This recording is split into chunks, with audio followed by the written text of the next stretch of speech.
puesto, quiero seguir haciendo una apuesta por mis proyectos de inversión, por lo público y demás. Entonces aquí estamos hablando casi que en el punto de vista legislativo hemos escuchado por un lado la idea de una ley de financiamiento, que básicamente lo que sería es pues, buscar más recursos para los proyectos de inversión pública, y por el otro lado hemos escuchado una ley de reactivación, ¿sí?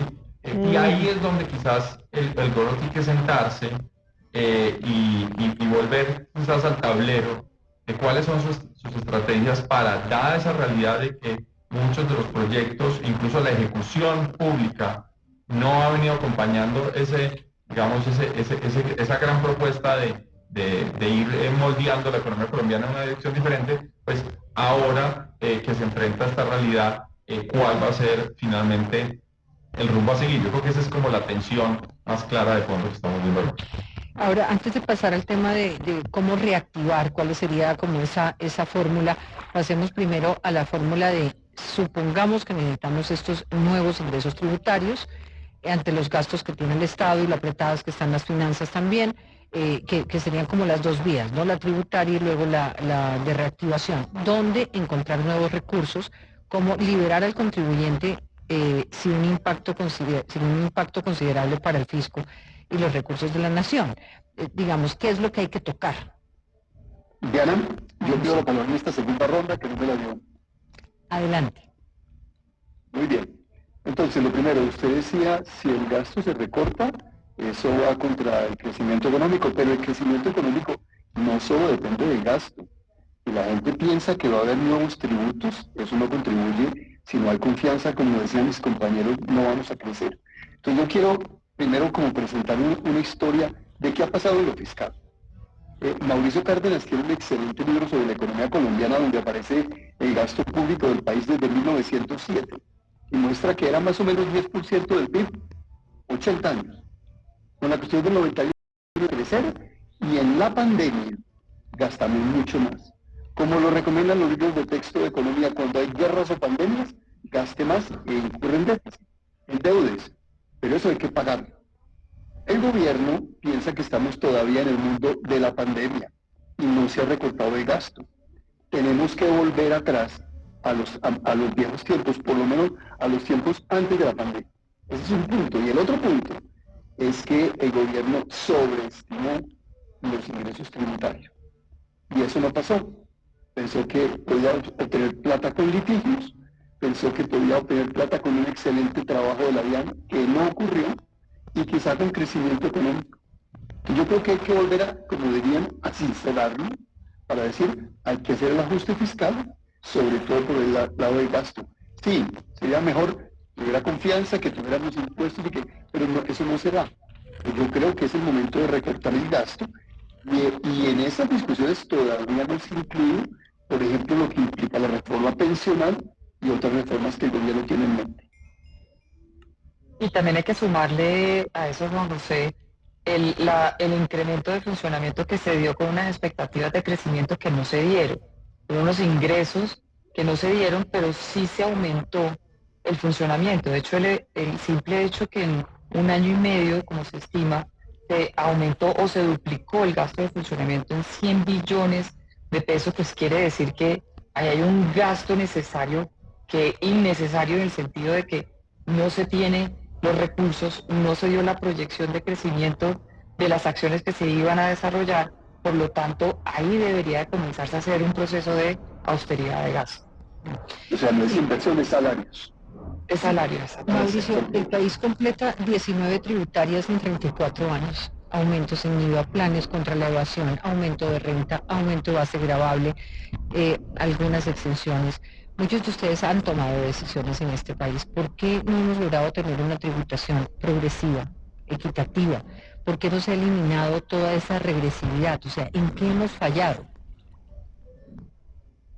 El sistema político no permite hacer una reforma que sea integral, que resuelva todos los problemas al tiempo. El sistema político ya nos ha enseñado, ya llevamos más de 30 años desde la Constitución del 91, que lo que acepta, lo que puede digerir, es una serie de incrementos graduales, ¿no?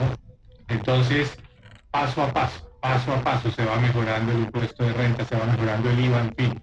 Pero algo muy integral, muy radical, es muy difícil. ¿Por qué? Y esto no es solo un problema del Congreso, es también un problema del propio sector privado.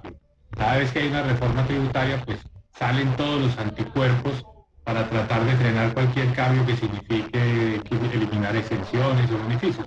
Entonces es un proceso complejo que se ha ido avanzando paso a paso en llegar a una tributación pues que nos permita tener unos ingresos para sostener un Estado que ha ido creciendo y que es hoy mucho más grande del que teníamos hace 20 o 30 años. Entonces, ese ha sido el proceso. Ahora, si usted me pregunta qué posibilidades hay de ir mejorando las cosas, como por ejemplo, volver al punto de bajar el impuesto de renta, para bajarlo al 30%, pues naturalmente hay que pensar en otras fuentes de ingreso, en ir ampliando la base, en ir reduciendo algún tipo de beneficios, de exenciones, etcétera. Si no, va a ser imposible bajarle el impuesto de renta a las empresas al 30%.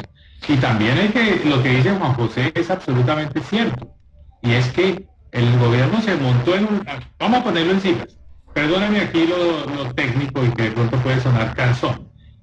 El país tuvo durante casi 10 años, del 2009 al 2019, un estado muy estable en su tamaño, más o menos 18% del PIB. Ahí estuvo, todos esos 10 años, 18% del PIB. Con la pandemia se subió a 24% del PIB. Bueno, todo el mundo entendió que eso era para comprar las UCIs, para comprar las vacunas, para darle los subsidios a los colombianos que sufrieron la pérdida de empleo, bueno, en fin. Y que después de la pandemia el gobierno volvía a su estado original.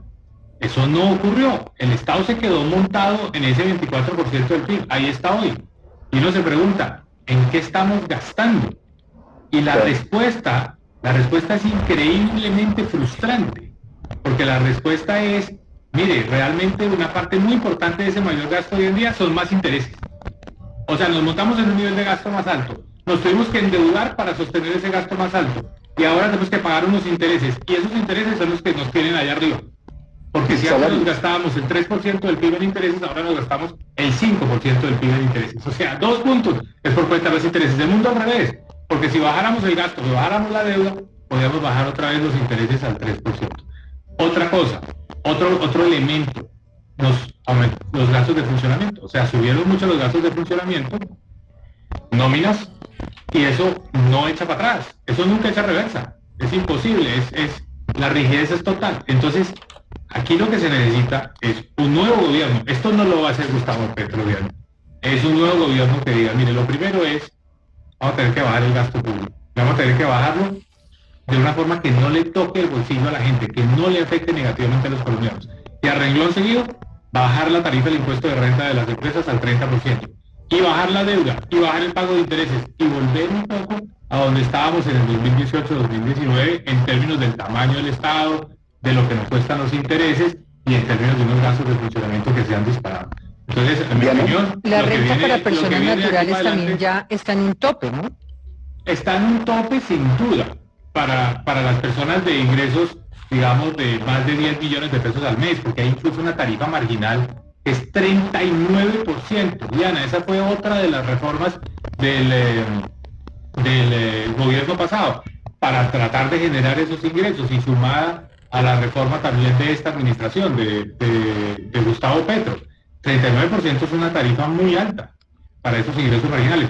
Pero lo que pasa es que si el presidente antes de entrar en la discusión tributaria dice, mire, yo no puedo tocar la base del impuesto de renta a personas naturales, pues obviamente se queda con un grupo de contribuyentes pequeño al que le tiene que tratar de sacar más subiendo esa tarifa al 39%, que es la gente que finalmente acaba cambiando de domicilio fiscal, de residencia fiscal, para evitar esa tarifa del 39%, porque hay otros países que le dicen, ¿sabe qué? La tarifa es una tarifa plana del 15%, véngase para acá. Diana, dos ideas. Juan José. Dos ideas que yo creo que es bueno discutir en Colombia, porque nos va a tocar pensar en todas las formas de lucha, como dicen. Una, en Colombia, solo la gente que tiene 5 salarios promedio empieza a pagar impuesto de renta. Eso es altísimo comparado con otros países del mundo. Es decir, en otros países todo el mundo paga impuesto de renta. Lo que pasa es que si no tiene mucha renta, paga poco impuesto. Pero todo el mundo paga impuesto. En Colombia no. Primero. Y segundo, nos va a tocar volver a hablar del IVA. El IVA es algo que puede salir mal, a menos que se haga lo que todos los economistas dicen. El desarrollo siempre ha dicho, la gente de estrato de Sisbén 1, 2, 3 va al supermercado y dice, muestra la cédula y no paga impuestos. Y el resto pagamos el 19% sobre alimentos y sobre todo lo que están subsidiando a la gente de altos ingresos en Colombia. Va a haber que volver a pensar en eso. Ese es un tema en que han hablado todos los economistas. ¿Para aumentar esa tarifa del 19? No, para tenerla en 19, pero todo la pagamos. Excepto Sisbén 1 y 2, o 1, 2 y 3. Eso da un montón de dinero. Pero ¿quién se atreve en Colombia a hacerlo después de lo que sucedió a Alberto Carrasquilla? Va a haber que volver. ¿Cuáles son esos sectores exentos de donde saldría la plata? Los sectores no, al contrario, todos pagamos el 19% sobre la leche y sobre los alimentos. Exacto. Y la gente que está en Sisbén 1, 2 y 3 muestra la cédula en el supermercado y no paga ni nada. Claro, pero en este momento no es así. En este momento no todos pagan, ¿o sí? No, los ricos no pagan. Los ricos están subsidiados en leche, en alimentos, etcétera. Y ahí es donde está el dinero. Y eso sería una reforma que no es regresiva. No, pero perdón, el que va al supermercado, todo el mundo tiene que pagar el IVA sobre los alimentos. Es mínimo, es mucho menor que el 19%. Okay. Y por eso Diana Calderón y Juan José Chavarría pagan un IVA muy pequeño sobre leche y alimentos. Y deberíamos pagar el 19%. Muy bien. Voy a hacer una pausa. Sí, vuelvo con ustedes. Muy bien. Vamos a ver.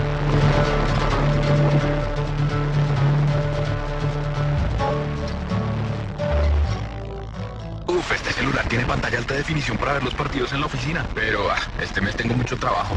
Cambia el pero por el cero. Compre su celular desde 2 millones de pesos en adelante. Apple, Xiaomi, Samsung y muchas marcas más en el Éxito con 0% de interés hasta 12 meses con sus tarjetas de crédito de Vivienda. Si no la tiene, solicítela en 5 minutos por la app de Vivienda. En el Éxito o desde donde quiera. App de Vivienda. Aquí lo tiene todo. Vigilada Superintendencia Financiera de Colombia. Promoción válida del 20 de junio al 31 de agosto de 2024 o hasta agotar 200 unidades. Solo aplica para compras diferidas a 3, 6, 9, 12 meses. Aplica términos y condiciones en éxito.com. Los deportes en Caracol Radio.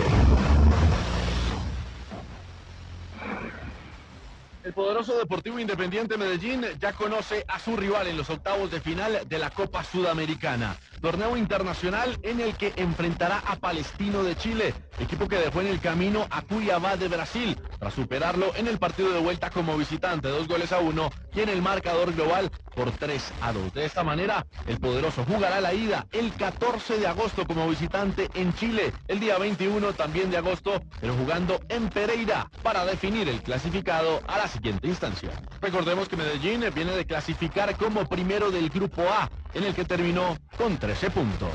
Hablamos ahora de la Liga del Fútbol Profesional Colombiano. América de Cali sigue con buen ritmo, partido adelantado y victoria contundente ante Envigado. José Alberto Ortiz. Andrés, partido adelantado de la fecha número 7 entre el América de Cali y el Envigado. Goleada del equipo Escarlata, muy superior a Envigado, con goles de Rodrigo Holgado, de pena máxima, luego Jader Quiñones, Cristian Barrios y Adrián Ramos. América superó al equipo naranja. Y más allá de la victoria de los 3 puntos, el significado especial para Adrián Ramos, quien llegó a su gol número 100 con la camiseta del América de Cali. Contento por llegar a esta cifra, es importante para mí en el club que me vio nacer como futbolista profesional, que me dio la oportunidad, del cual soy hincha. De verdad muy, muy feliz por eso, pero me quedo más por la reacción de todo el equipo, cómo me lo transmitieron en la concentración y puede hacerlo. Yo creo que estamos haciendo un gran grupo y vamos por el camino, feliz de eso, y bueno, ojalá que este semestre para nosotros sea muy bueno y que al final todos terminemos de esa manera que tanto soñamos. Con esta victoria, América suma 6 puntos y se ubica segundo en la tabla de posiciones, después de Atlético Nacional, que tiene 9.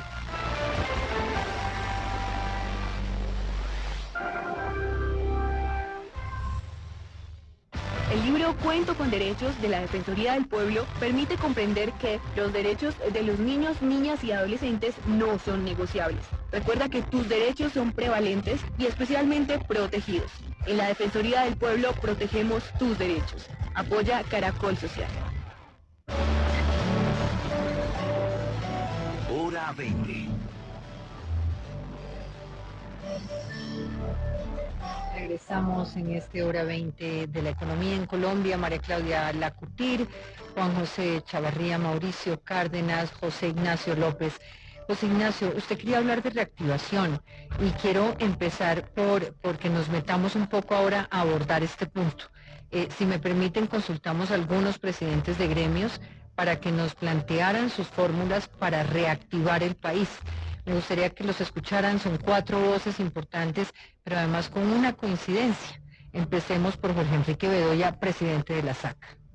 Muchas cosas se pueden hacer para reactivar a nuestro país, pero tal vez lo principal es que la seguridad física y la seguridad jurídica sean una realidad en todo el territorio nacional. Y segundo, que los consensos en torno a las políticas económicas de choque que se requieren para reactivar a aquellos sectores que están perdiendo empleo o que tienen un mal desempeño económico se realicen entre el gobierno nacional y quienes tienen la experiencia de décadas de qué sirve y qué no para sus propios sectores, los gremios de la producción. Y por supuesto, que las señales que vengan desde el gobierno en los temas generales no generen incertidumbre política y mucho menos económica. Así, entre todos, podremos hacer de la reactivación económica una realidad.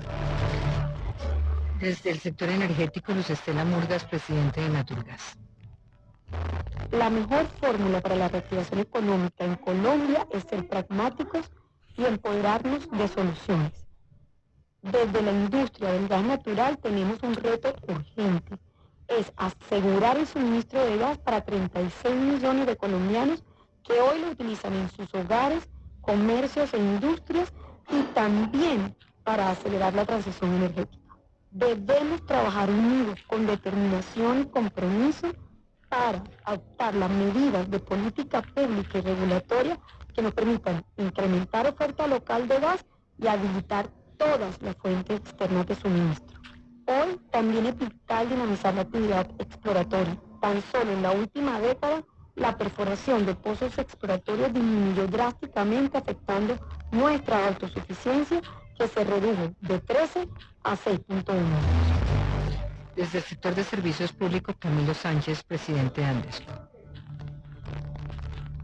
Desde Cotelco mencionaríamos 4 elementos quizás. El primero, el recuperar la capacidad de consumo del hogar colombiano a través de un IVA diferencial que promueva el consumo del turismo y del alojamiento y hospedaje en Colombia. Eso es importante. 2, unas tasas de interés preferenciales para poder hacer gasto con unas tasas más bajas y con unos plazos asequibles.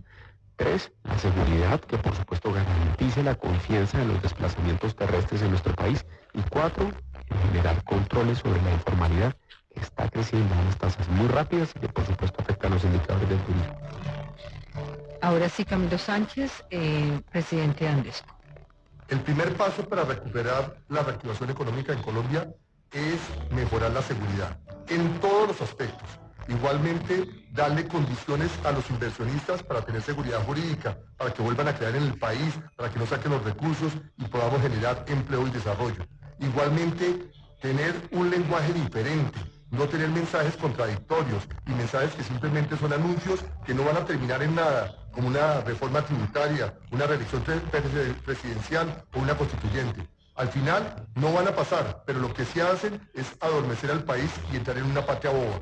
Igualmente, es muy importante entender que la reactivación en Colombia se da si tenemos energía y gas, y por eso es importante hacer esa reforma técnicamente por encima de la ideología.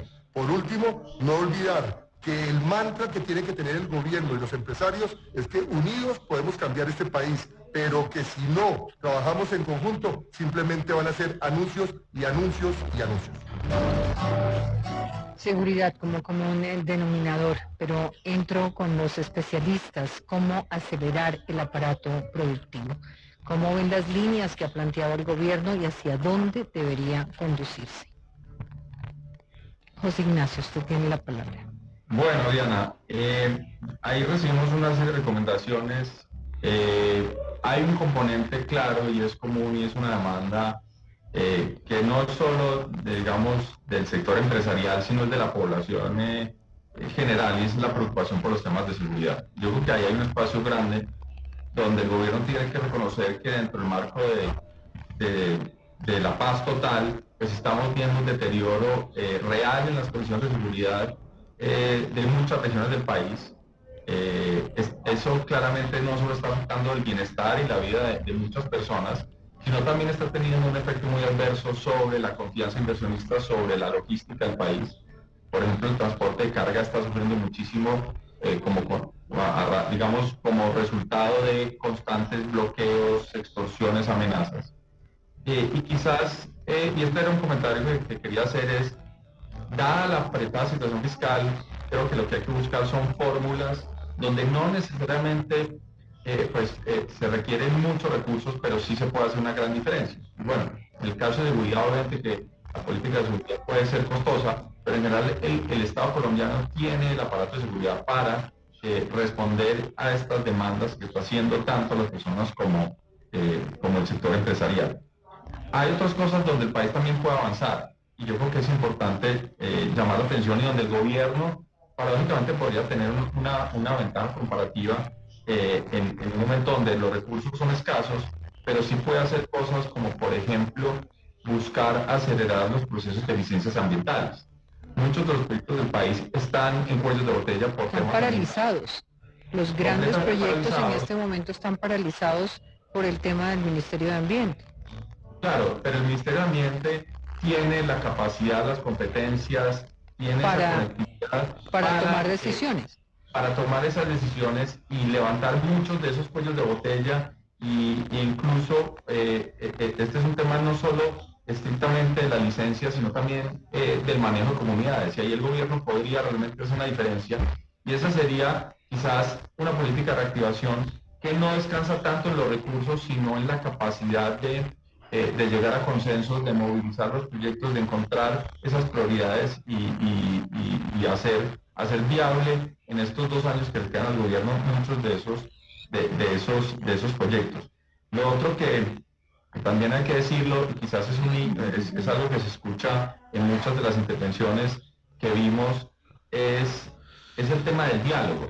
Pues el gobierno ha tenido unas reformas donde escasamente la etapa del diálogo ha sido limitada, ha habido poca capacidad de generar consenso, de escuchar a una audiencia amplia. Pues el gobierno todavía está en una capacidad enorme de hacer eso con un programa de reformas que es bien denso en esta nueva legislatura.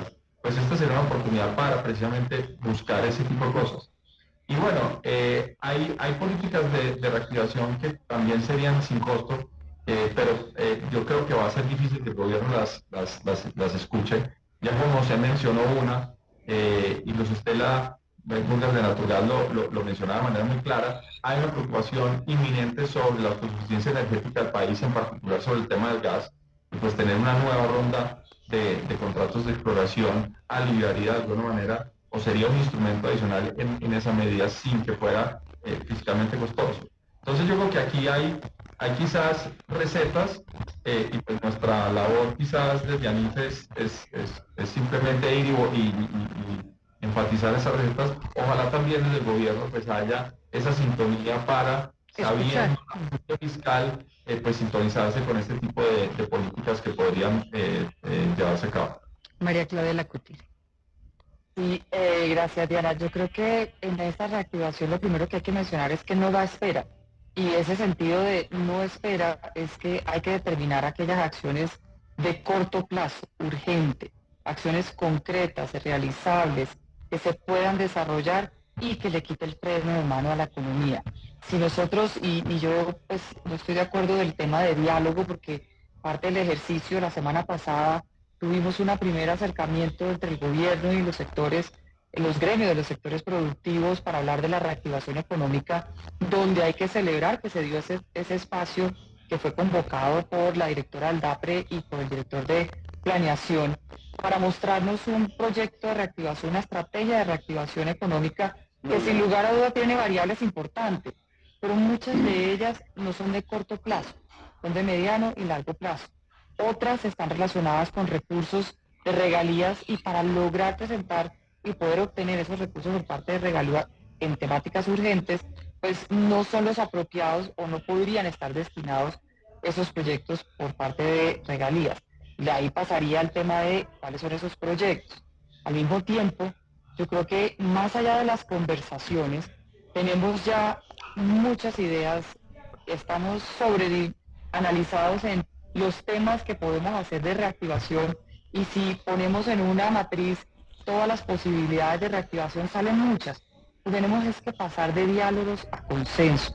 Tenemos que sentarnos urgentemente a debatir respetuosamente, para que de ese debate respetuoso salgan consensos, acciones concretas, realizables. ¿Cuáles serían acciones de corto plazo que deberían tomarse ya? Por ejemplo, lo primero que hay que hacer es diferenciar cuáles son las necesidades de reactivación por departamento. No todos los departamentos son iguales.